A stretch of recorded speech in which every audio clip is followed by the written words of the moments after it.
C'est l'heure du journal sur E-Télé. Mesdames et messieurs, bonsoir et bienvenue. Voici pour vous le sommaire. Renforcement de capacité des professionnels des médias et des conducteurs de taxi-moto sur la question de droits de l'homme. C'est une initiative de Amnesty International présidée par le secrétaire général de la Cour constitutionnelle.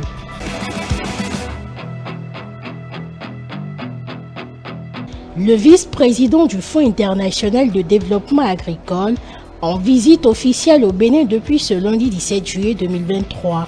À la faveur d'un point de presse ce mercredi, les responsables du FIDA ont fait un bilan positif du secteur agricole. Le compte rendu de leurs échanges est à suivre.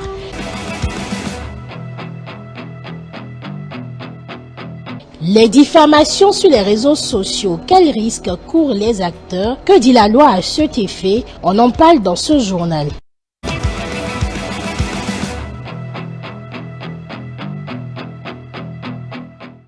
Des 5 commissions permanentes de l'Assemblée. À nouveau, bienvenue à vous si vous nous rejoignez dans ce journal. Restés vacants depuis plusieurs mois, les postes de secrétaire des 5 commissions permanentes de la 9e législature de l'Assemblée nationale sont désormais pourvus par les députés du parti Les Démocrates. Les noms ont été rendus publics ce mercredi après élection au sein des commissions. Les élus du groupe parlementaire Les Démocrates viennent ainsi de se conformer à la décision de la Cour constitutionnelle qui ordonnait la désignation des membres qui doivent occuper ces postes de secrétaire restés vacants au plus tard le 20 juillet 2023. Suivez. Les secrétaires des 5 commissions permanentes de l'Assemblée nationale sont connus. Conformément à la décision DCC 23-215 du 13 juillet 2023, les députés du groupe parlementaire Les Démocrates ont manifesté leur candidature au sein des commissions. Ce mercredi 13 juillet 2023, les procès-verbaux des élections en commission ont été présentés au président de l'Assemblée nationale. Les 5 postes au sein des commissions ont été occupés comme suit. Commission des lois, de l'administration et des droits de l'homme, honorable Célestin Onsou. Commission des finances et des échanges, honorable Aruna Isiaka.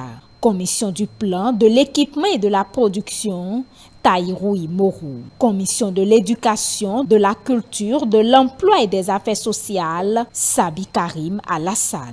Commission des relations extérieures, de la coopération au développement, de la défense et de la sécurité, Élisée Aïré. Rappelons que cette injonction de la Cour constitutionnelle aux députés du parti Les Démocrates est survenue suite à un recours des présidents des groupes parlementaires Union progressiste Le Renouveau et le Bloc républicain.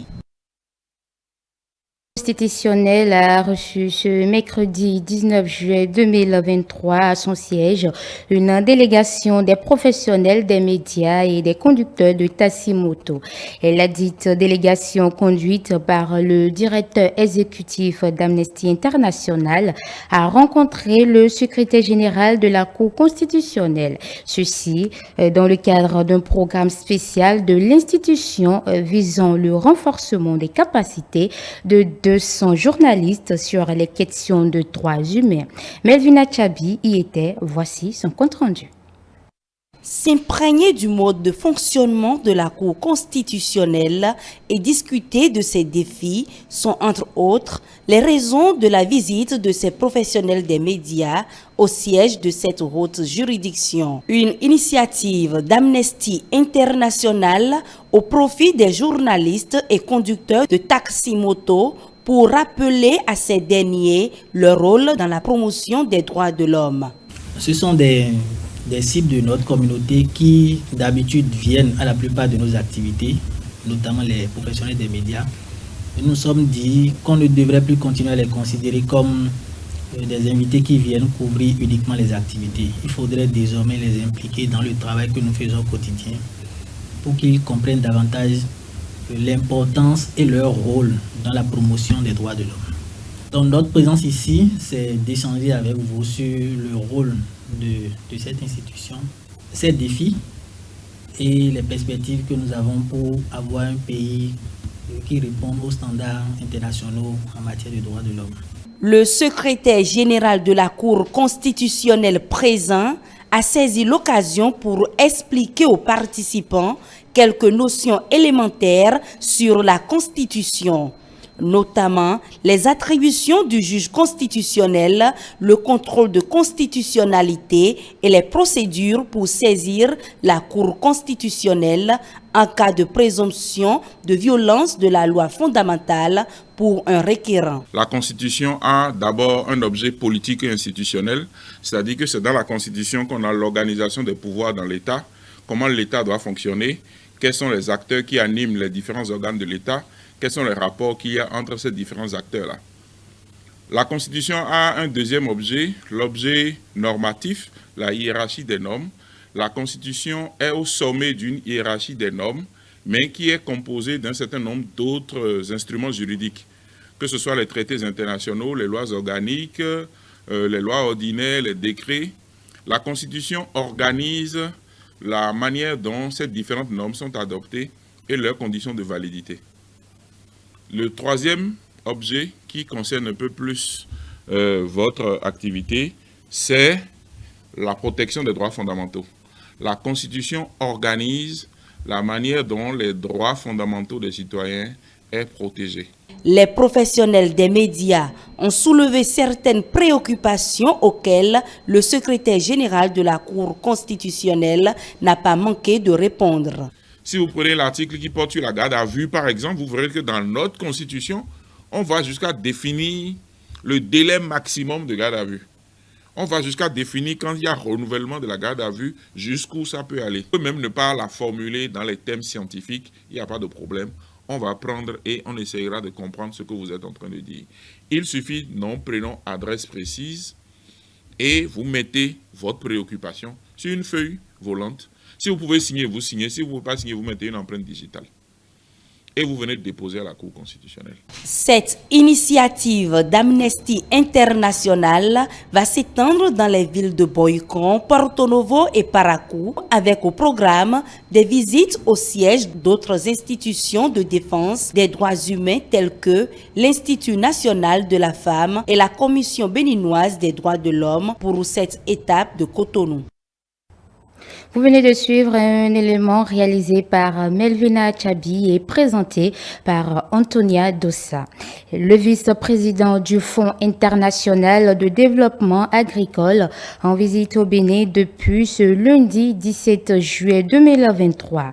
Pour marquer la fin de cette visite, les responsables de cette institution ont effectué un point de presse ce mercredi 19 juillet.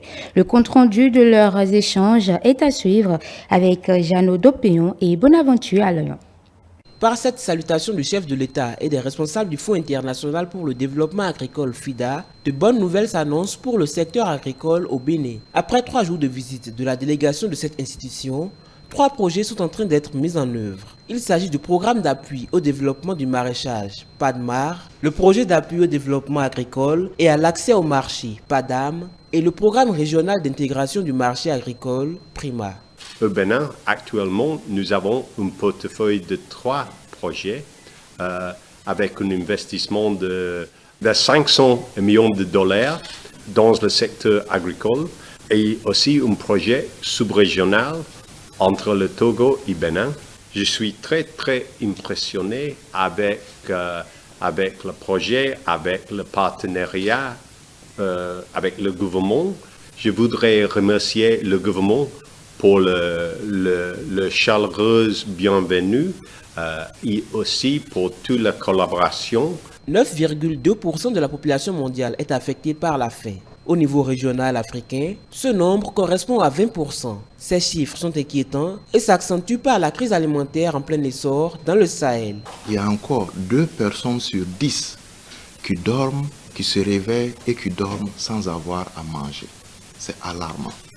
Maintenant, ce qui concerne le contexte sous-régional de sécurité alimentaire, quand on voit ce qui arrive notamment dans la sous-région Sahel, et c'est assez préoccupant, avec toute l'insécurité, nous pensons qu'il y a lieu effectivement de bâtir sur là où on peut encore produire davantage pour essayer donc de permettre un certain commerce transfrontalier. Le premier niveau, c'est que nous voulons adresser toutes les questions de fragilité, donc sans en oublier. Qu'est-ce qui peut occasionner ces questions de fragilité? C'est l'extrême pauvreté. C'est les questions de dégradation environnementale. Dégradation environnementale qui entraîne de la compétition autour des ressources. C'est les questions de changement climatique. L'autre dimension dans notre approche, c'est les programmes régionaux. Et au Bénin, ici, il y a le programme Prima, donc qui est mis en œuvre sur le Bénin et le Togo pour améliorer donc le commerce transfrontalier. En plus de 753 millions de francs CFA, une autre bonne nouvelle ressort de cette visite de travail du représentant du FIDA. Je suis satisfait de confirmer que nous commencerons une ouverture d'un bureau ici à côté de nous, un bureau de FIDA, et j'espère que nous pouvons ouvrir le bureau avant la fin d'année ici. Le Bénin est à féliciter. Il est à féliciter parce que malgré le contexte global un peu pessimiste, nous avons pu noter à la suite de nos visites qu'il y a de l'espoir. Il y a de l'espoir au Bénin parce que les choses sont en train d'avancer. Depuis 1978, le Fonds international pour le développement agricole a cofinancé avec le Bénin 14 projets qui ont impacté plus de 500 000 bénéficiaires. Le système d'allocation basé sur la performance du FIDA rassure d'une croissance prochaine du budget alloué au Bénin.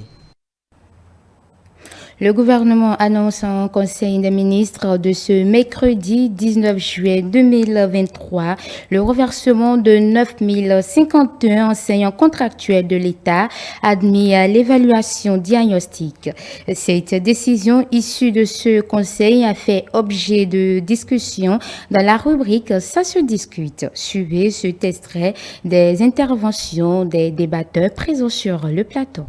La grâce du chef de l'État, ils sont encore réintégrés. Donc c'est en cela, on apprécie réellement la posture de père de la nation qu'incarne le président de la République, son Excellence Patrice Talon. Et donc aujourd'hui, 9051 enseignants vont désormais passer du statut de ACDP, agent contractuel de droit public de l'État, en agent ou en FE, c'est-à-dire fonctionnaire d'État. Et donc, vous voyez que c'est une très bonne nouvelle. Et ils gardent encore leur grade. Et c'est ce qui fait encore la beauté ou la beauté de la chose.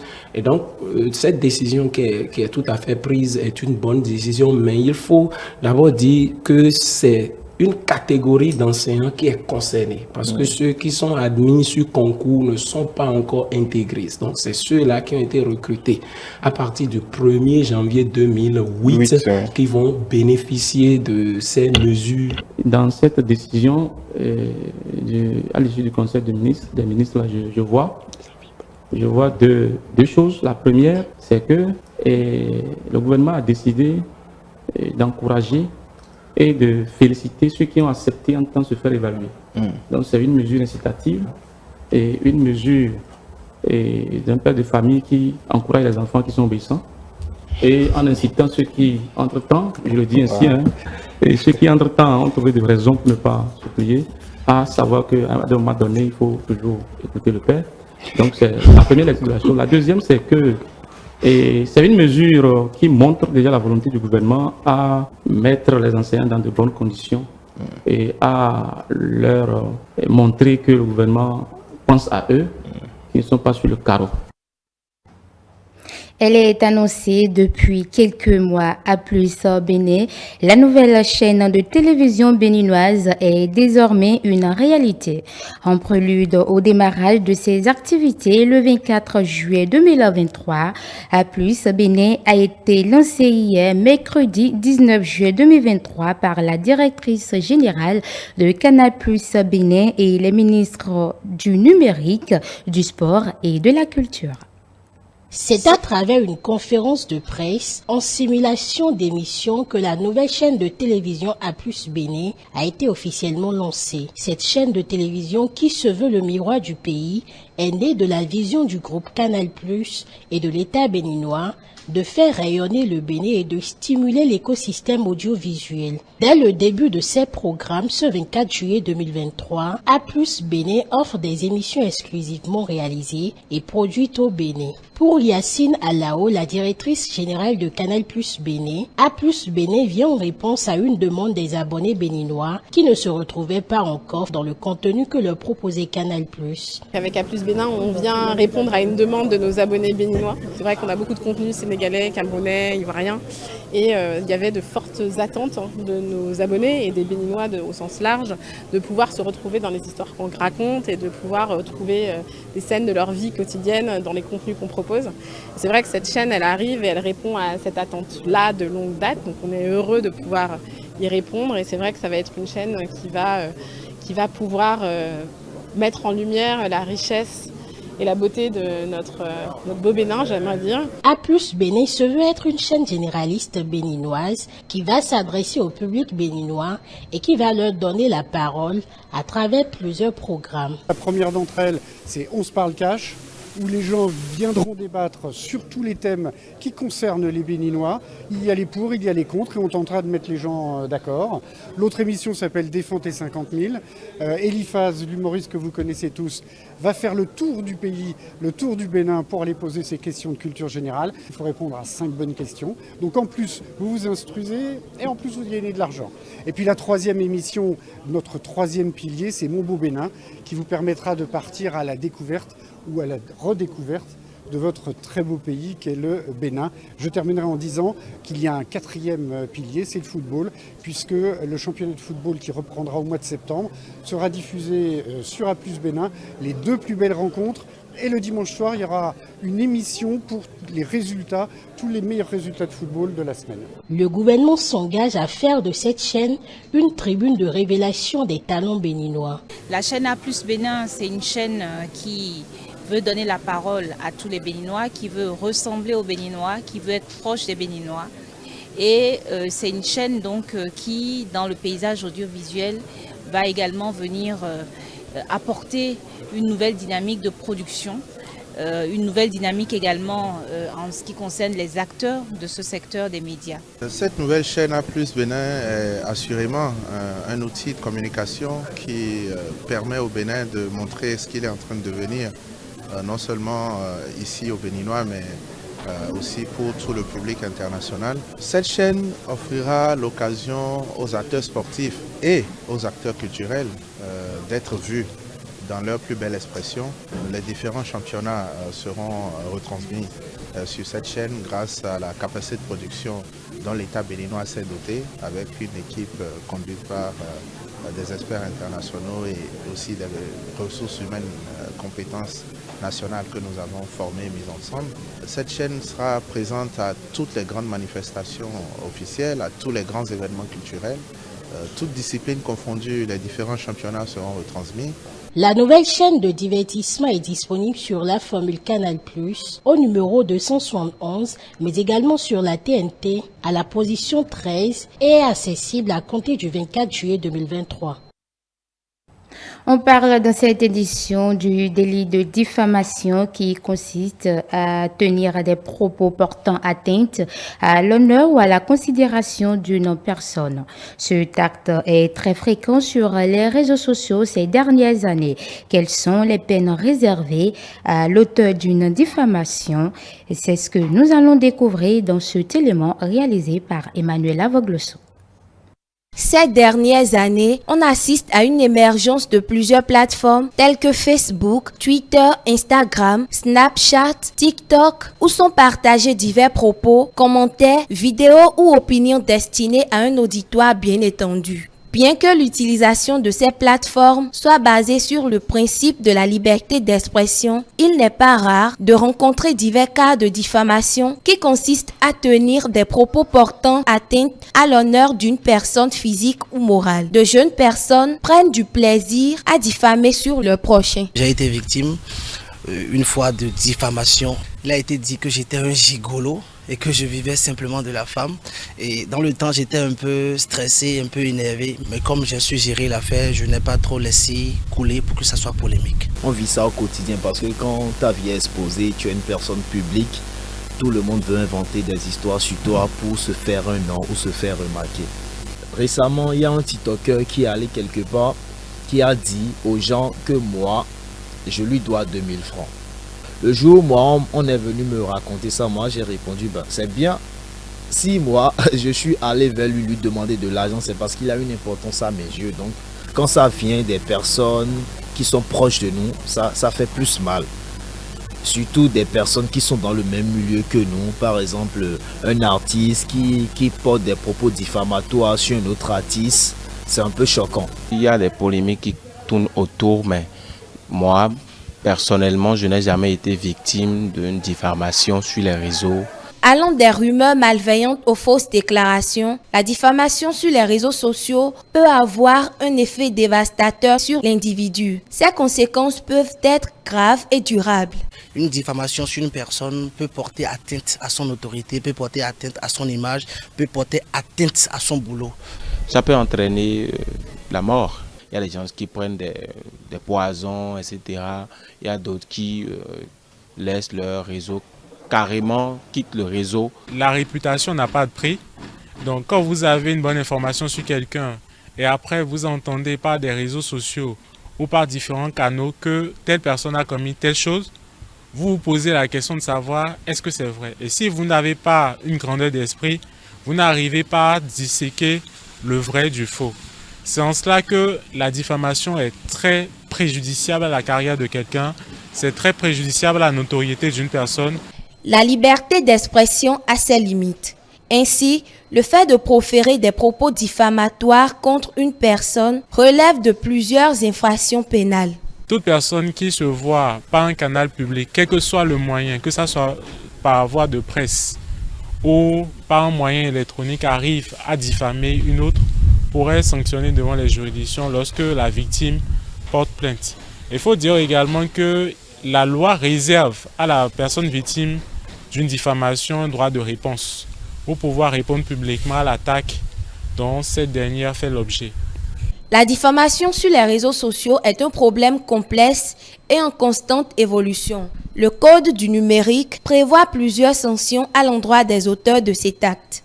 Et parlant des sanctions, il faut dire que le Code pénal, le Code du numérique et le Code de l'information prévoient des sanctions à peine d'emprisonnement et également des peines pécuniaires, à savoir des dommages-intérêts et des amendes, allant d'1 mois d'emprisonnement à 5 ans d'emprisonnement, allant d'une amende de 500 000 à 5 millions de francs CFA, et le quantum de la peine, qu'elle soit pécuniaire ou privative de liberté, varie en fonction de la cible. Le Code de l'information prévoit expressément qu'il y ait des peines d'amende pour toute personne qui aurait commis par voie de presse ou par voie électronique des actes de diffamation. Page Inter à présent, la conférence chinoise sur la civilisation de l'Internet s'est ouverte mardi dernier en Chine.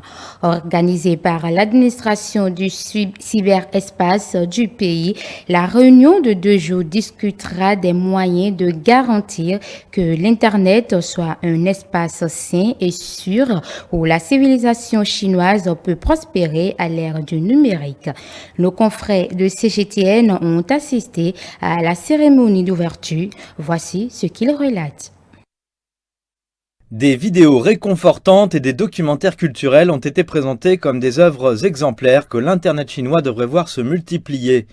Lors de cette 3e conférence sur la civilisation de l'Internet en Chine, les autorités ont présenté des exemples de progrès et se sont engagées à faire progresser la construction culturelle dans le cadre de la quête du pays pour devenir une cyberpuissance.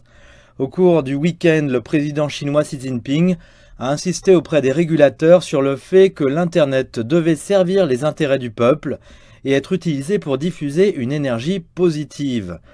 Comment rendre l'Internet sûr pour l'esprit et le corps est un point clé de l'ordre du jour pour les participants à la conférence. Les régulateurs se sont réunis avec les forces de l'ordre et les cadres de la technologie pour discuter de sujets tels que la sécurité des données, les droits des consommateurs et la lutte contre la désinformation en ligne. En ce qui concerne les défis, je pense que notre infrastructure de cybersécurité est encore relativement faible. Il s'agit donc d'une lacune critique qui doit être comblée de toute urgence. Un rapport publié sur les responsabilités sociales des entreprises technologiques les a appelés à renforcer la protection des groupes vulnérables tels que les jeunes. La Chine a vu un nombre croissant de lois et de règlements sur l'Internet entrer en vigueur, y compris la lutte contre la fraude dans les télécommunications et le live streaming. Une campagne a été lancée pour faire en sorte que l'Internet devienne comme un ciel clair et lumineux, en visant les comptes qui fabriquent et propagent la désinformation, entre autres violations. À l'extérieur de la salle de conférence, dans les rues de Xiamen, les gens disent qu'ils aimeraient voir plus de civilité dans les interactions virtuelles. Ce qui est terrifiant avec la violence en ligne de nos jours, c'est qu'elle peut détruire une personne mentalement. Le mois dernier, les autorités ont publié un projet de ligne directrice pour lutter contre la cyber-intimidation.